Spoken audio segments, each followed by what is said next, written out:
The Astronaut Who Fell from Space. In 1967, Vladimir Komarov made his second spaceflight. He was the first Soviet cosmonaut to do it. Sadly, Komarov also became the first man to die in a spaceflight. 1967 was a special year for the Soviet Union. It marked 50 years of the Bolshevik Revolution. Leonid Brezhnev, the Soviet leader, wanted to mark it with a space celebration. The idea was to launch two space capsules, Soyuz 1 and Soyuz 2. They would meet and dock in space. Komarov would crawl from one vehicle to the other, exchanging places with a colleague. He would then come home on the second ship. The primary pilot was Vladimir Komarov. His backup was Yuri Gagarin himself, the first man in space. However, Gagarin was not happy about the arrangement.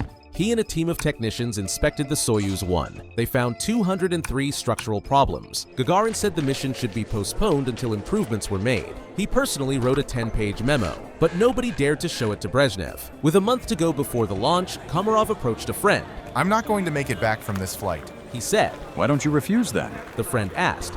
"If I don't make this flight, Komarov replied, they'll send the backup pilot instead." Komarov was close friends with Gagarin. He just couldn't let his friend take the risk. On launch day, April 23, 1967, Gagarin showed up at the launch site. He demanded to be put into a spacesuit. Gagarin wanted to take Komarov's place. But this was not in the plan, and nobody would listen to him. That was the last time Komarov and Gagarin saw each other. Before taking off, Komarov asked for an open casket funeral. He wanted the authorities to see what they had done. Soon after the liftoff, one of the two solar panels failed to deploy. The capsule now flew at half power. Its antennas were damaged and didn't open properly, compromising navigation. The thermal control system degenerated. Communication with ground control broke down. The next day's launch of the Soyuz 2 was cancelled. Meanwhile, Komarov spent 5 hours trying to orient the module. He was unsuccessful. Komarov was ordered to reorient the craft using the ion flow sensors, but the sensors failed. Finally, Komarov was able to orient the spacecraft manually. On his 19th orbit, he re-entered the Earth's atmosphere.